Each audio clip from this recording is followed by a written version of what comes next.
I mean, is Cooper Rush worth 2.5 points? I would hope Quinn Ewers put up a decent stat line against Arizona State. If he didn't, we have a real problem. You can say the same thing about Creighton. Okay, they had the one good game against Kansas at home. When Toast talks about the kicking market, it's like some earth is flat shit. Andy, true or false, this is going to be a dog walking. Dog walking. This is my dog walking of the day. I think it's going to be very ugly. Dog walking. I think this is going to be ugly. Hey, get the sauce. You don't know what a pierogi is? No, it's got to be Italian. It ends in a vowel. I mean, yeah, but it's like fair. It's not like a rare thing. What is it? It's like a pasta filled with cheese and potatoes. That's a pretty good description. What's up, everybody? Happy Monday morning. Hope you all had a nice Father's Day.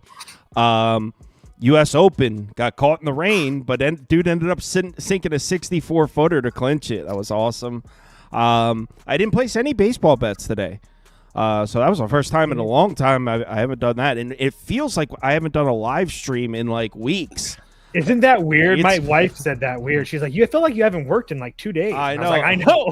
Feels like I haven't been live in forever. I mean, in reality, it's been about, what is it? I guess it would be 36 hours. 36 hours, yeah. So it really hasn't been that long. It feels like forever. Only 7 baseball games, and I'll talk about the NBA Finals game at the end. First up, Phillies Marlins, and me and Spoon are both on the Phillies. I agree. Spoon's about to talk to you about Mick Abel, and I agree with everything he's about to say. I know what he's going to say because we just talked about this in the voice chat. I think Mick Abel's going to pitch well. If you take out that one game against the Cubs, he hasn't really shown us anything to strike fear in us. We're talking about the Marlins. This is not a lineup that hits. I believe they're bottom 5. They're a bottom 5 home lineup in the last 30 days or something crazy. Phillies have horrible career numbers. Sandy Alcantara has horrible career numbers against the Phillies' current bats, even without Bryce Harper, which I believe Sportside Jacob was talking about in the voice chat. I'm not necessarily in love with this Phillies lineup right now, especially if Harper doesn't play. But Harper might play. He might be activated tomorrow. I got it at -130. If Harper's activated, I should be sitting on a real nice ticket. But they were just scoring runs in the Toronto series without Harper. So either way, I'm on the Phillies at -130. And Spoon, you are as well, right? Yeah, this was the first bet I made today. I had this circled watching the Cubs game last week when Mick Abel was pitching.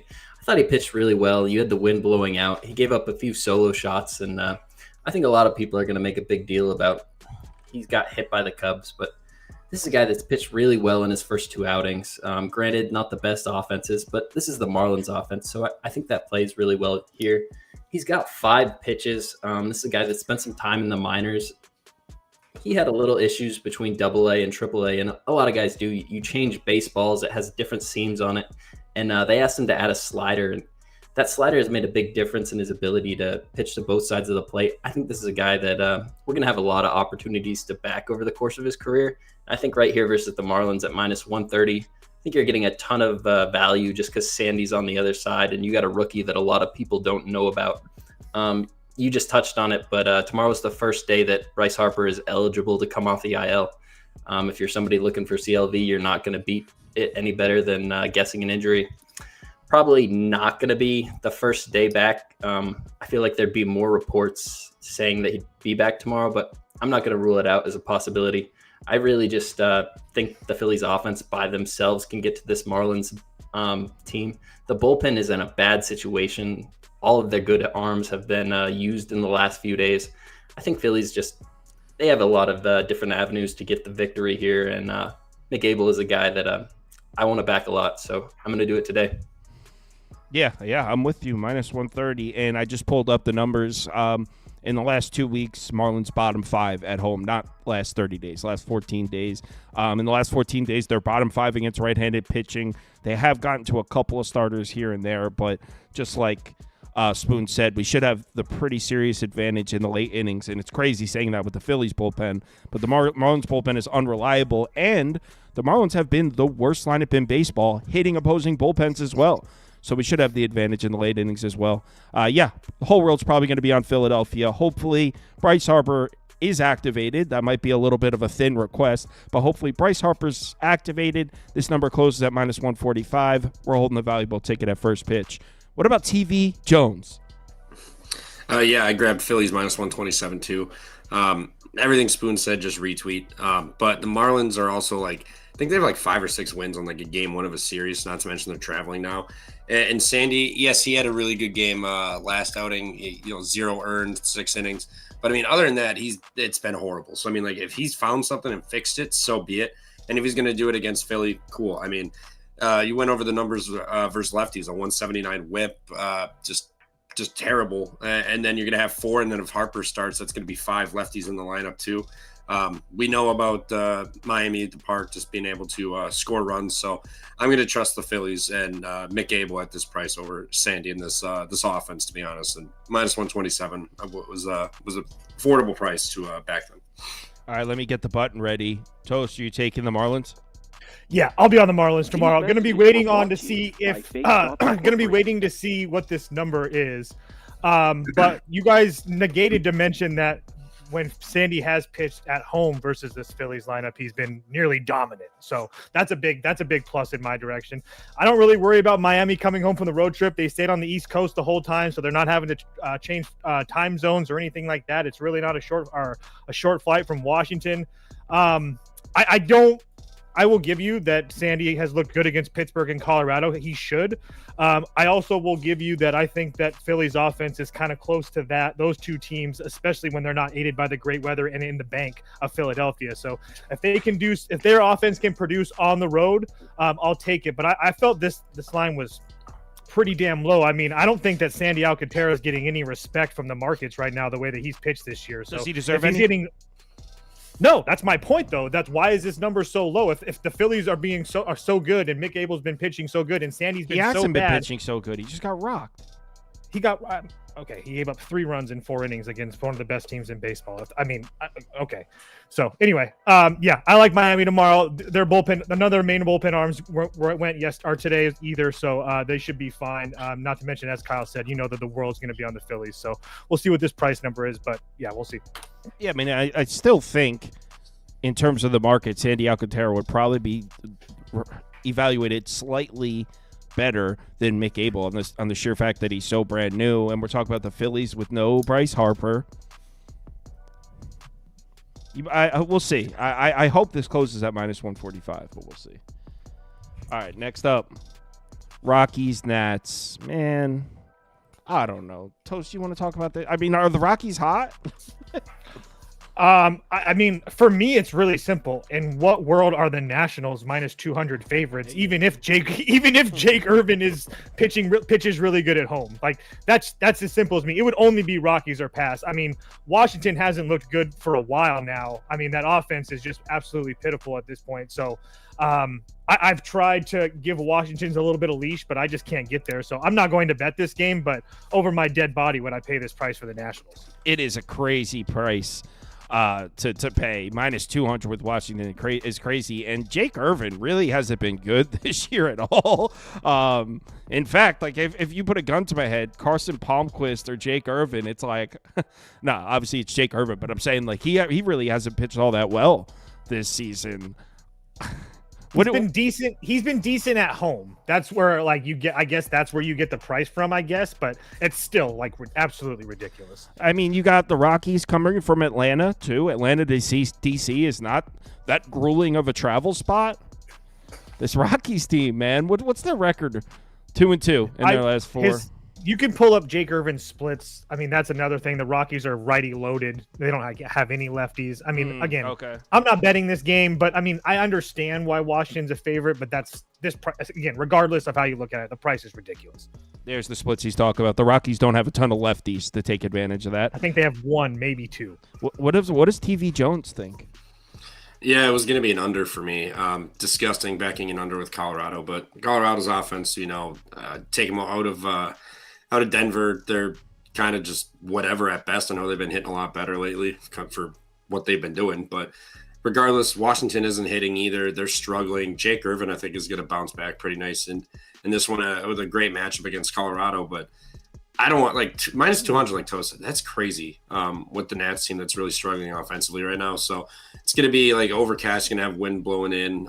It's going to be under 9 for me or nothing in this. Trevor, can I interest you in a first 5 under 5? Big number.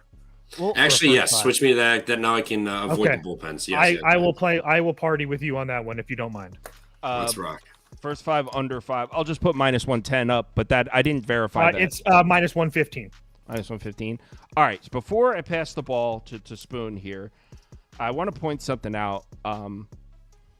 I don't think we're really taking into account, and Trevor mentioned it. Actually, I think Toast mentioned it also. I don't think you guys are understanding just how bad the Nationals have been against lefties. Yeah. It's so bad. All right, so here are their numbers at home. They're one of the worst home lineups in baseball in the last 30 days. I mean, say what you want about the Rockies. They're the worst team in the league. They're better than this in the last 30 days, last 14 days. How about against lefties? One of the worst lineups in baseball. Now, that's true for the Rockies as well. In the last 2 weeks, this is the worst lineup in baseball in terms of WRC plus and OPS. So they weren't kidding. The Nats bats are ice cold, and specifically against lefty starters. This is what I wanted to show you. Look at the last few lefties to pitch against the Nats. And by the way, this is not Mackenzie Gore-Wavsy. He's on that team. These are not elite arms here. This is not Andrew Abbott. This is not Skubal. This is David Peterson, complete game shutty. Patrick Corbin threw 8 innings. 8. He threw 8 innings, 2 earned runs, just 5 base runners. Imagine seeing Patrick Corbin for 8 innings and only getting 5 guys on base. Matthew Boyd pitched into the 8th inning, just 5 base runners. Robbie Wright, okay, that's an elite arm.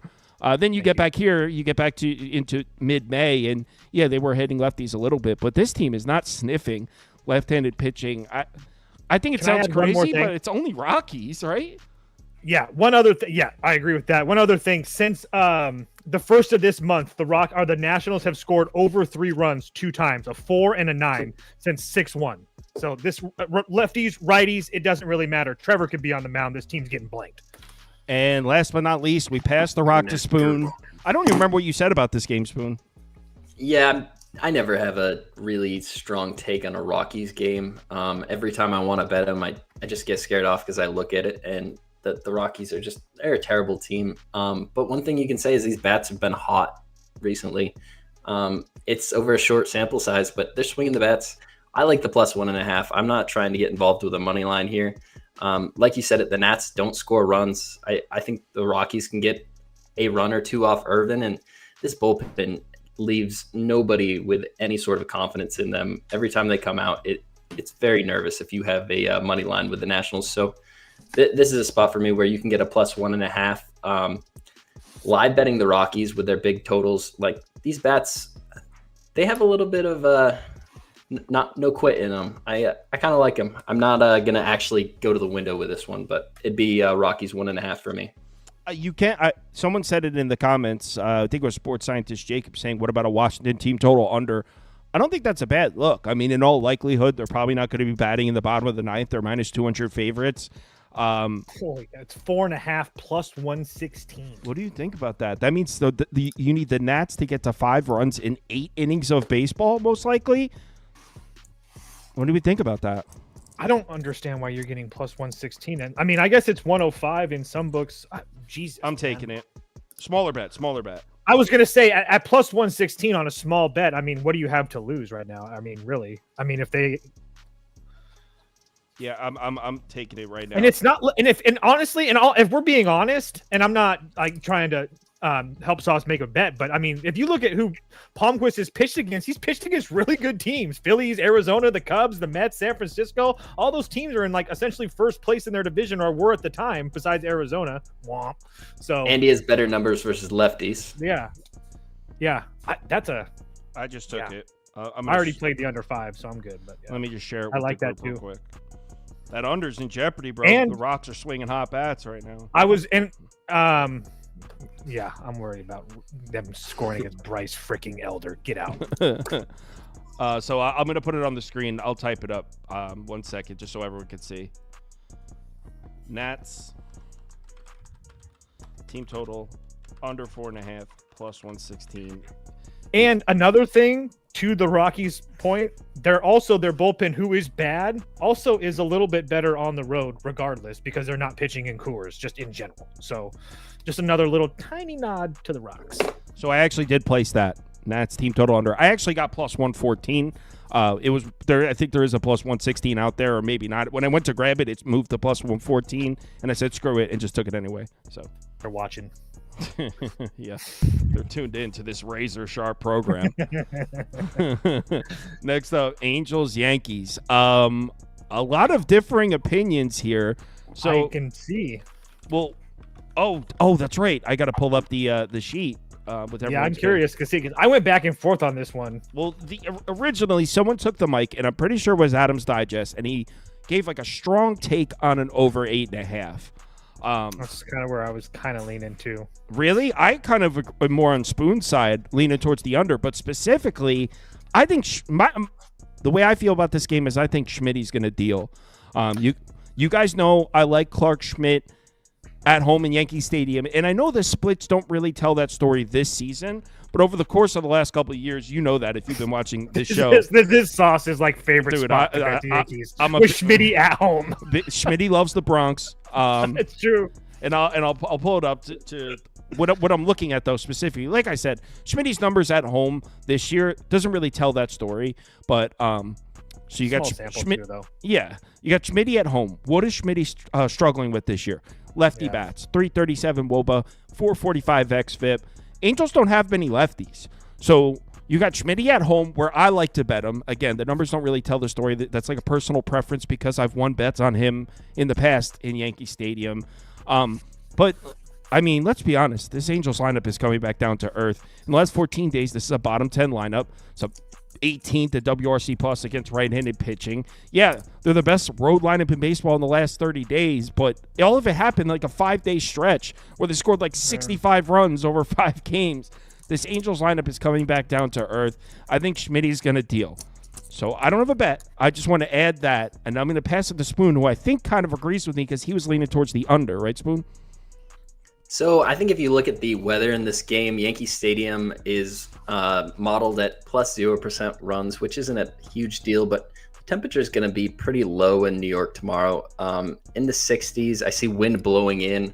I don't think it's the most ideal weather for offense. These Angel bats have been really hot on the road for quite a while now, and that's something that needs to be noted. But like you said, Schmidt shuts down right-handed hitters, and that's what you need to be able to do to shut down this Angels offense.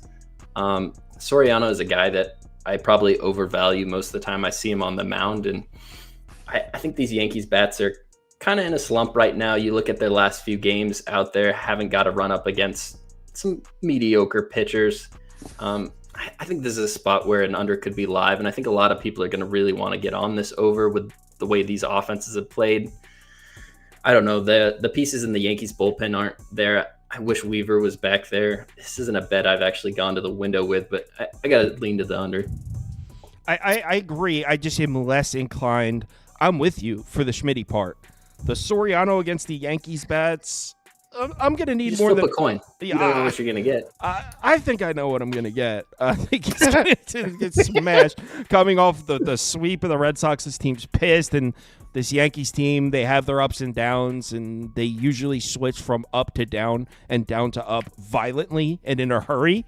Mm-hmm. And I kind of feel like we're going to see that violence displayed here in the Bronx. But as you guys can probably figure out what I'm saying, I was circling this, and it sucks. So Yankees minus 1.5 in Yankee Stadium, like a home team minus 1.5. I hate that already. Then betting on a team that everyone loves betting the Yankees against a shitty team in the. It's a horrible, horrible wager. You know what? You could just add Judge home run. You and Estot can hold hands and watch the whole game together. Oh That'd be awesome. Comparing me to Estot is like just rock bottom. Oh, I love you, Estot. You know that. What do you think, Toast? I was leaning Angels team total over 3.5 at plus 100. Yeah. I agree with you that the splits look good and all that stuff, but the Angels did see him like 2-3 weeks ago, and I do think that in that game was at home, and I do think that they might be able to have some adjustments here on top of the fact that, I mean, dude, this Angels team at home or on the road, they score runs. I mean, today they only had 2, but going back after today, 5-0, 6-2, 7-2, 8-5, 9-4. I mean, this team is scoring runs. So, yes, have they had a couple hiccups? Yes, but every time they've had a hiccup, they've came right back and scored a whole bunch of runs the next day, at least over the last like 15 games. So, I do think that it helps that they've seen Schmitty before, on top of the fact that I think that we're going to get a couple shots at that Yankees bullpen that I'm not really in love with either. So it would, I think I'm going to place it just because it is plus money, but, and I think it's going to close at like minus 110 or so, but it would only be the Angels to score some runs here today. I feel the exact opposite. I was considering Angels team total under. You forgot what Schmitty did for us in the past, bro. No, I didn't. I haven't at all, but I also... All right, no, it's all right. I can't. It's because I freaking lose every day, so I can't even go on a rant or do anything because I look like an idiot when I do it. But it's fun. TV Jones. It's fun for everybody else. Noted. TV Jones, what are your thoughts on Schmitty? Yeah, under. I think Schmidt will be fine. The Angels' bats have kind of toes went over. Yes, do they score runs? Yeah, but when they're not, they're scoring 1, 2, 0 runs. Like, it is what it is. And I think given the weather tomorrow, wind blowing in, it's going to be like 65, 66 degrees, whatever. Overcast. Schmidt should be fine. I think Soriano will be all right too. The Yankees their bats are looking a little suspect as of late here too. And now you're going to get some weather helping out to keep this total under. That's the way I play it. I debated Yankees 1.5 too. But I felt more comfortable with the under here. I know you're going to ship bricks when Devin Williams comes in the 9th to try to nail this game down, but just one time, Devin, just nail it down for us. From what I'm hearing, under. Devin's back. Where'd you right, hear that? I forget who was saying it, but someone, I think, wasn't it Legeza? I think it was Legeza was saying it. Probably. So just to get caught up, I forgot to show these before. In the first game, sports side, Jacob's on the over 8. Ballhard and Adam's Digest on Marlins first 5. Adam, you were on Marlins first 5 in that one? No, he said Phillies first 5. No, I know for a fact he said Phillies first 5. I remember. He probably said that, reminded that he didn't want to fade Goat Sandy, and probably switched. No, he said Phillies first 5 minus a half for pass. He wasn't very strong on it, but he definitely said Phillies. Spoon, Shriek, and Gab all on the Phillies. Next game up is Rockies, Nats. Adam's Digest is on Nats. He's leans Nats first 5. He did say that. I remember that. Ballhard on Rockies run line. Sports side, Jacob on the over. And then the game we just talked about, Adam's Digest, yeah, he was on the over. Bobby Yaga and OT. Over. Yeah, that's Judge they're talking about. This is Judge. And then Angels plus 1.5 for Mark. Money Mark was in there? I didn't hear Money Mark give it a pick. All right, let's move on. Orioles Rays. I bet this one. Spoon doesn't like it. Spoon doesn't like my bet. I don't like your bet either. Do you even know what it is? Yeah, I bet you it's an over 8.5 and minus 120 because it's going to close at 9. You want to know how I've done with those this year? I've done fantastic as well. I'm not mad at you about it. I just know how you bet. You sound pissed about it. You know how I bet. I know how you bet. Yeah, I prefer W's. Give me the over 8.5 here in a minor league right now.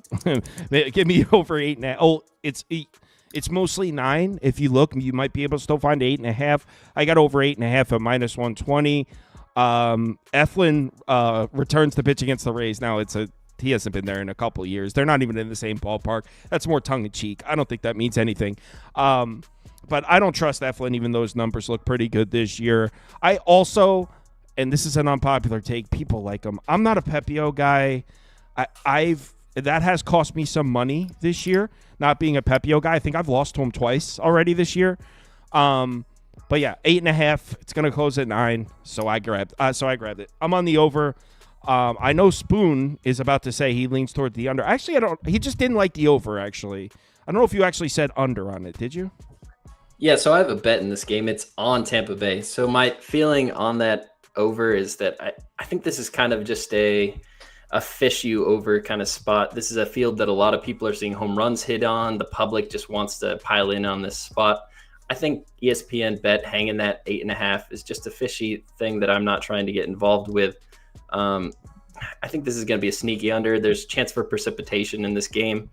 I don't know. Sometimes the ball just hangs up right there at the warning track. It doesn't go all the way out.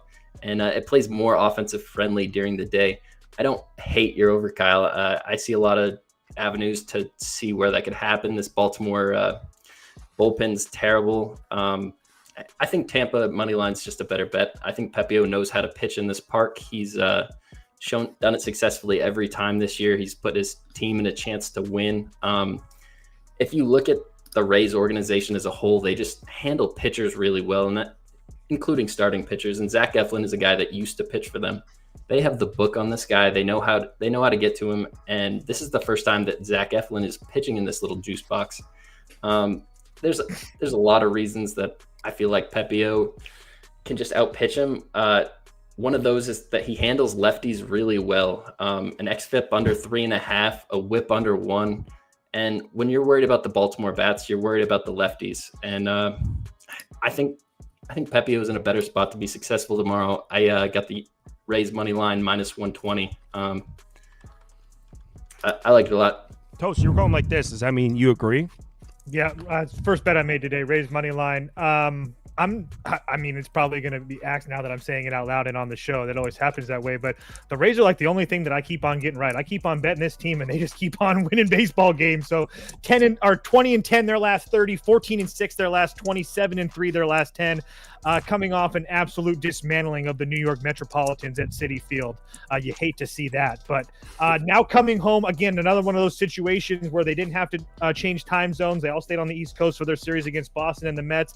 And as much as I hate Pepe Le Pew, and I never will really like this guy, also shout out to Beaver, one of the all-time nicknames, Pepe Le Pew. But he's been consistently really good this year, going deep into the games, essentially 6 innings, giving you, and on average, about 2 runs a game. And he's been pretty decent at home. 6 innings, 1 run to Philadelphia. He got hit up by Houston, 8 hits on 3 runs in 6 innings. It's not great, but it's not terrible. Toronto, another really good team that's been good for a couple weeks now. He went 7 innings, didn't give up a run, and then at Texas he gave up 2 runs. So there's no reason for me to believe, and Scoop mentioned it, his splits versus lefty and righty bats with a whole bunch of lefties in the lineup. I think that he should be just fine tomorrow pitching. And then you have Zach Eflin on the road. Enough said. So I love the Rays tomorrow. I kind of lean Baltimore on the side, but I'm on the over. The Rays coming home from New York. What do you think, TV Jones? Yeah, Rays. I'm a Rays lover. The last couple weeks, like, this team's just been hot. They're scoring runs. And to Toast's point, you really hate to see the Mets just get absolutely clapped today by Shane Baz and company. But the perks of that was Tampa was able to keep their high leverage arms just available. They didn't have to go throw them out there. Cheto or Orze. Matter of fact, they didn't use them all weekend. Yeah, no need to. It was just an ass clapping all week. Shout out Tampa. But -125 here. I think a lot of people are liking Baltimore. Yes, their bats are looking a little bit better, but I think it was Spoon even said it in the voice chat. The Rays, they know when to get rid of guys, and the fact that they had no problem getting rid of Eflin and coming back, I think they'll be just fine against him. And just the Rays are scoring runs. They have bats. They got the better bullpen right now. I'm going to go with the Rays at home. You're all taking the Rays, and that doesn't concern any of you? Nope, Rays up, baby. It should concern those two. Doesn't concern me at all. I'm used to it. I kind of think the Orioles are going to win, guys. I'm not on the Orioles or anything, but I'm just saying. It's going to be Tampa Bay's bullpen's nice and fresh after that Mets series as well. It's going to be 3-2 Baltimore. All right, let's move on to the next one. I'm going to be yelling at my parents' house tomorrow. Pissed off. Red Sox Mariners. Now, we talked about this one in the voice chat. Gilbert got up to 74, 75 pitches, I believe, in his last minor league start. And I think as a whole, he looked pretty good in his rehab starts. I know one of them, he looked almost untouchable. Spoon did mention in the voice chat that apparently his velocity dropped off towards the end of his last one, which definitely is a concern.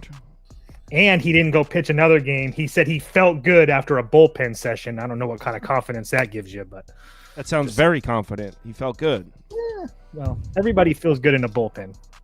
What? Are you trying to imply that Logan Gilbert doesn't know how to manage his own arm? I'll go last. So I'll hear from you guys. You guys are winning better. Stop reading the Seattle papers. It's got you saying wild shit. I just read the papers. So, but yeah, go ahead, please. I want to hear. Let's start with TV Jones.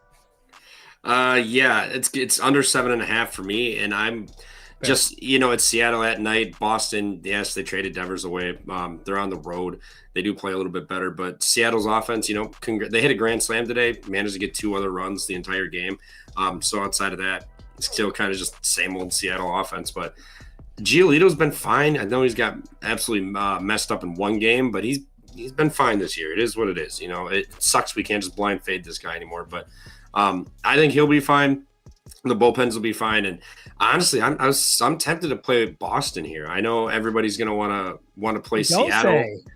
Yeah, I you love got it, Trevor. They have like Gilbert. a 5,000-mile flight, dude. Oh my! I know, that's why I'm not these guys playing. have never flown across the country before. It should be terrible for them. But I mean, this number, like Gilbert back from rehab, he's on a limited pitch count. Like you said, he won 75 or something, so I'm sure they'll extend him a little bit further. But I don't think he's going to be as normal, like going into 8 innings, 7th inning or whatever. And the fact that it's Seattle's offense, you still have to trust to score and win games. Plus, I mean, I'm seeing like plus 160 something with Boston. Just wait. You know it's going to get better. Yeah, I know. Tomorrow. I know. Everyone's Oh my going. God, Devers got traded. Oh my God. It's not about Devers. They don't have any other guys, but I'm tempted, but it's going to be under for sure for me. Maybe we'll see what this number gets up to, and I'll take a stab with the old Bo Sox here. I'm not mad at an under, but I think the spot has to be mentioned. Boston just played in Boston against the Yankees too. Yep, I agree. I will give the you that. biggest. They just swept the Yankees at home in front of the home fans. They probably got wasted.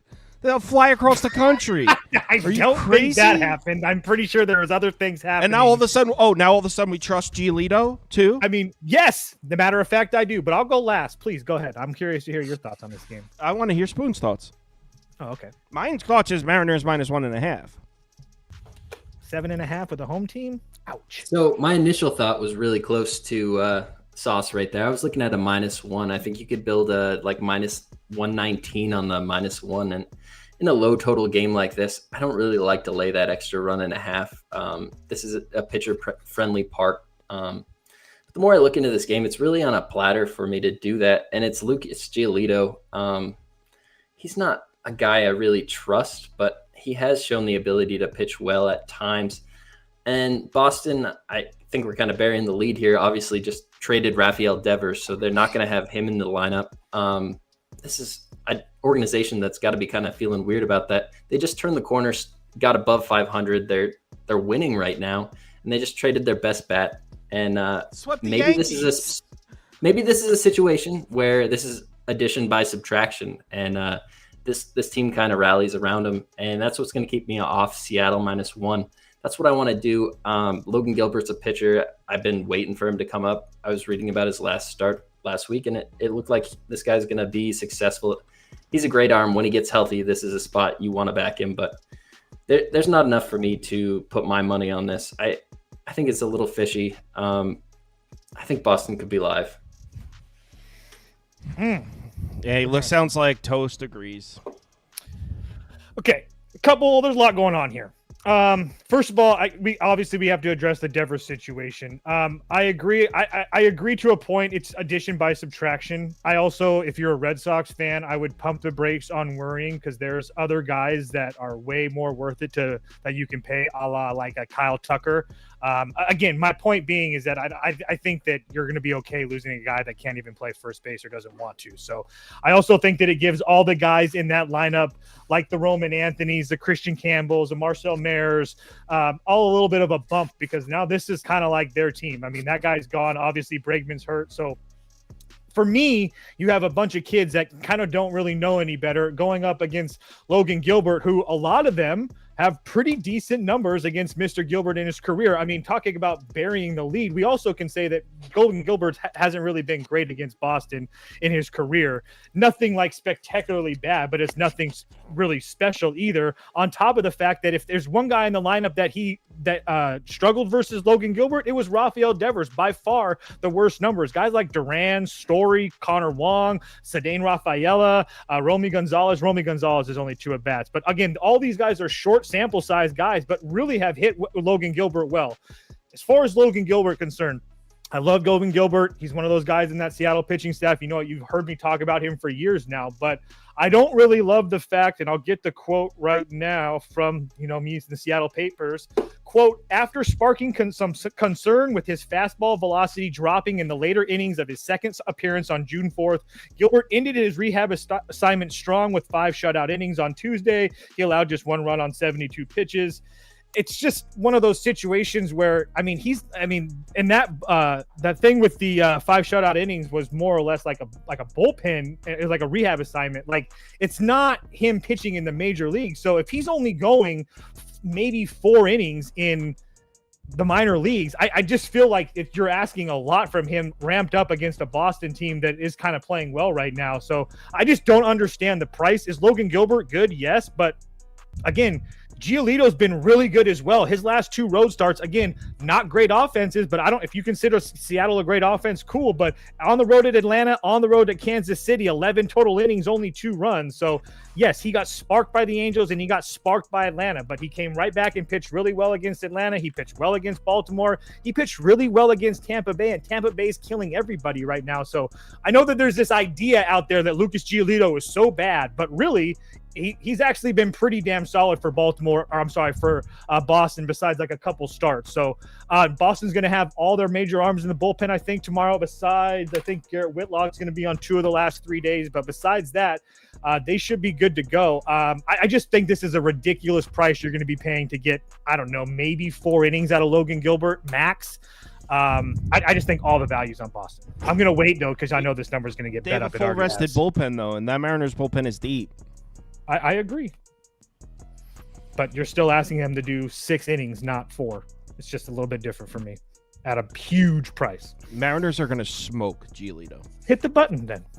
Everybody wants you to. Okay. These messages were brought to you by Fake Sharp Incorporated.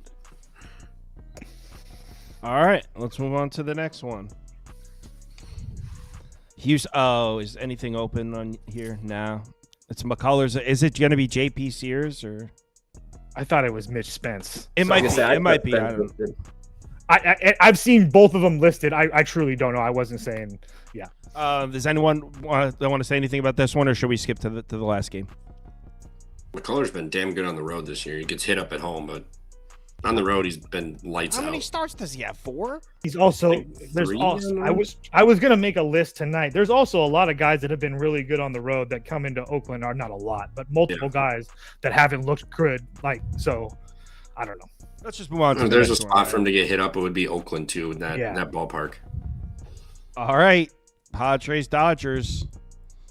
Ohtani's back. Ohtani is on the mound. I know this graphic says Kasparius. It's unsure if Ohtani's going to open the game or if he's going to come in for a couple innings. Spoon was actually talking about that in the voice chat. So, one is what you're saying about Ohtani to pitching tomorrow. Is that speculation? Is that what you think's going to happen, or did you read something about that? No, I was reading that off. I think it was RotoWire at the Times report. He's expected to be the opener tomorrow. The way the manager said it, it sounded like it would be less than 2 innings for sure, and most likely just a 1-inning stint for Ohtani tomorrow. He's not worked up. He hasn't thrown more than 45 pitches in any sense this year, so they're not trying to stretch him out or anything. I think they just want to get him out there on the mound, see him do his thing again. This is a spot where I could only fade the public just getting excited about Ohtani. I look at Dylan Cease. He's a pitcher I've loved since he was in the Cubs minor league organization, and he just went 7 innings versus this Dodgers team, and he's a guy that just likes to challenge everybody with his fastball. He's got a nasty curve, and the Dodgers, after striking out 12 times, going 7 innings, they're going to hit him up today. I think the Padres also hit. I don't know if they necessarily get to Ohtani in the opener here, but they'll get to the Dodgers in some way, shape, or form. This is an over for me. I think the public's going to be all over trying to get Ohtani. I think the Dodgers are going to be pretty popular. This is just an over spot for me. Toast, what do you think? I think, I don't know. I'm not a big Dylan Cease guy. I think everybody knows that, but he has been pitching decent. I just don't know if decent gets the job done tomorrow. When I say decent, you can just pencil him in for 5, maybe 6 innings if you're lucky of 3-run baseball. He is coming off a performance where he had 103 pitches against this very same Dodgers team. In his past, over the last couple of years versus the Dodgers, go this year and last year, 3 total starts, only one of them in Dodger Stadium. As far as the regular season goes, we all know what happened in the playoffs last year. But he went on the road to 5 innings and 3 runs. So I would have not the Padres homer me. I do think there is a little bit of value on them. Again, you're just going to be asking Ohtani to give you, like, I don't know, let's just call it 2 if you're lucky. So then you're going to be asked for what, like 2 or 3 out of Sauer, or and after 111 pitches his last time out, again, that was a week ago or so, but I don't know if you're really going to see what you're going to see out of him. It's going to be him, Robleski, and Trevino before you get to all the major guys in the bullpen. I think Scott and Vesia went today or something like that. So Scott, Yates, and Vesia. Okay, yeah. So their top 3 guys went today. So again, they all had the prior days off, so nothing crazy. But you're not going to see those guys in the 3rd, 4th, 5th, 6th innings type of thing. So as long as Cease doesn't get absolutely shelled, I think there's some value on there. This one's kind of hard for me, to be dead honest with you guys. I agree with Spoon that everybody's going to be jumping on the Dodgers because of Ohtani, and that doesn't really move the needle for me. And that's not me being a Padres fan. I love Ohtani pitching, but it would only be the Padres for me. I don't know if I actually bet it though. We have 65 votes in, and it's leaning towards the Dodgers. It's not overwhelming.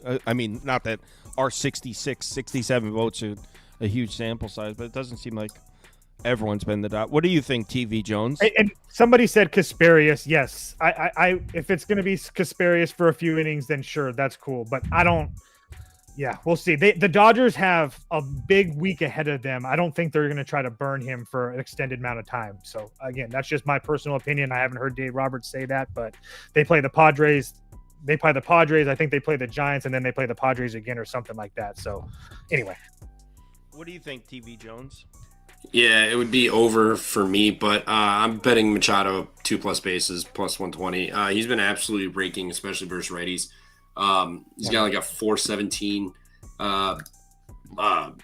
the average the last 2 weeks versus righties right here. Yeah, 417. He's got 15 hits, a double, and a home run. If you go look at his game logs, he's, of course, it's not going to load now. He's been getting multi-hit games. He's been hitting home runs. Even if he gets 1, it's a home run. If he's getting 2 hits, there was a stretch like 2 games prior he didn't hit this, but other than that, he's like 8 of the last 13 or something like that. He's managed to at least get 2+ bags. So gonna get Ohtani coming back. Who knows how long he's gonna be in, and then it's gonna be pretty much a bullpen kind of day for the Dodgers. So I think Machado, and then back in LA again, he always likes playing there. So 2+ bases plus 120. That's what I'm going to be on tomorrow in this one. I don't freaking know, dude. Can we trust what the Padres just did offensively at the end of that Arizona series? No, you can't. They scored 7 runs, 8 runs.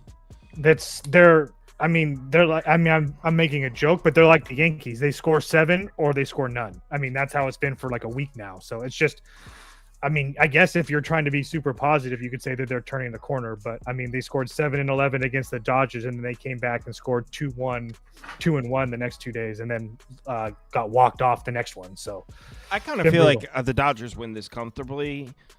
Padres took 2 from them in San Diego just a few days back, and I could see Kasparius pitching well for a couple innings. Ohtani comes out as for like a publicity stunt, strike somebody you out. Parlay that with the Yankees. No, I'm good. Ooh, that'd be super good of you. It's just I think it's a good bet at minus 155. I'll put Dodgers up because I think the Dodgers win the game, but I think that's way too expensive with the unknowns. I do think the Dodgers are going to hit Dylan Cease up. And I think the Dodgers are going to score some runs. I think the Dodgers win comfortably. So Dodgers, money line, Dodgers minus 1.5. I would go somewhere in there, but probably not going to bet this. And the Giants, they don't have the Giants on deck. I was wrong. They just played the Giants. I said that wrong. All right, I'm going to talk NBA. Make sure you follow these guys on Twitter. See all their Twitter names right listed at Spoons Bets, at Stoley Picks, at Toast Sam's 13. Going to talk Pacers, Thunder. Guys, talk to you all. I'm sure I'll talk to you in the Discord in a few minutes. Have a good night, guys. Go Pacers. Go Andrew Nemhard. All right, Pacers, Thunder in Oklahoma City.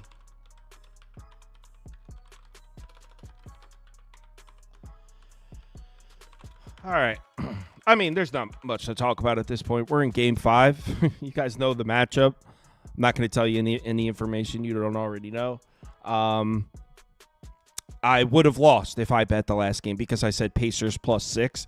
But that actually would have been the first game of the series that I had wrong in terms of picking a side or a total. I went under, and then I also had Pacers team total under, which lost on the buzzer beater in Game 1. Then I had over. Then I had Thunder. Then I had over. I'm sorry, Game 2. Whatever. I had them all right until Pacers +6 lost. I mean, it's pretty simple here. If I was to bet this game, I would probably just go right here. I just think the market's wrong, and it's not taking into consideration the way the Pacers are playing right now. Now, normally that's not a smart way to bet. You don't want to overreact to what's happening right now. Usually the market takes into consideration the long term, and fading the overreactions based on small sample sizes is usually a profitable way to look at things. But I mean, we've seen enough of a sample size here. We're in the NBA Finals. Not to mention the second half of the year, the way the Pacers have played down the stretch and in the playoffs, they are not 9.5 points behind anybody. They're red hot, and until they show me they're not red hot, they're going to be red hot to me the rest of the season. So I think based on the way the Pacers are playing last few weeks, this number should probably be 5.5. I know EPM-based models have this up at 10.5. So I understand why the market is that high. Those EPM-based models, they were extremely accurate, especially post-All-Star break. So a lot of sharp bettors just follow that thing religiously and with good reason. If you follow those models, you'll make a lot of money. You'll beat the closing line pretty consistently. So that's why this number's been so consistently high throughout the series. And honestly, that's why we've seen a lot of high numbers throughout this whole playoffs. I mean, Cleveland was laying big numbers to the Pacers. The Celtics were laying big numbers to the Knicks. Both teams that lost, obviously. Oklahoma City was laying huge numbers to Denver, and that series was way closer than that. It went 7 games. So we've seen it throughout the playoffs. These EPM-based models that were so profitable in the regular season, especially post-All-Star break, they've been getting beat. So I throw that out. Take the Pacers because they're red hot. Again, it's the NBA Finals. You're not going to beat these markets, man. Pick a side that you want to root for. Bet responsibly. Have some fun. Enjoy the game. But yeah, it would be Pacers because I don't think that there's that much of a gap based on the way the Pacers have played recently. All right. Everyone, thanks for watching.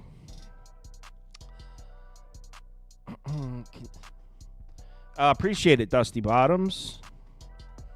The perception that OKC is a super team is foundationless. That's not true. I mean, they broke records this year. The amount of double-digit victories. They were like 23-5 against top 10 teams. Like, they were beating the shit out of every single team they saw. It's not foundationless. I will agree with you if you say doing it in the playoffs is a lot different than doing it in the regular season. That is maybe something I can agree with. But also, I think what the Pacers are doing in these playoffs is a little bit... I think it's a little special. I think it's the kind of thing where I think Oklahoma City could very well be as good as advertised, as good as they were in the regular season. They just happen to run into a team on a Cinderella run right now because the way the Pacers are playing. I still think the Knicks were as good as anybody in the NBA this year. I mean, seeing what the Pacers are doing to the Thunder, it kind of makes you look at the Knicks series like, oh, maybe the Knicks were pretty solid and maybe we shouldn't have fired Thibodeau. It's a story for a different day. But I just think this Pacers team, the groove that offense is in, the assist-to-turnover ratio, they protect the basketball, they don't turn over. It's crazy. I think they could beat anybody, regardless of how much better I think Oklahoma City probably is. They're not better right now, or they're not that much better right now. That's kind of how I feel about this. But again, it's the NBA Finals, man. You're not beating these markets. Bet responsibly. New betting league starts today. Congrats to Reem. He won last week. It's actually his second championship. He just won like a month ago, so he just won 2 recently. New betting league starts tonight. So deadline will be 6 p.m. tomorrow. If you want to get in on the betting league, make sure you submit your picks by 6 p.m. Eastern time. So I'm going to post the league in about 20 minutes. You have about 17 hours to submit. So deadline 6 p.m. Eastern time. I get messages every single week. Oh, man, I missed the deadline. People forget every single week. So this is me reminding you, if you want in the betting league, make sure you submit by 6 p.m. Eastern time. Thanks, everyone, for watching. Hope you all enjoyed your Father's Day. I'll be up doing college football.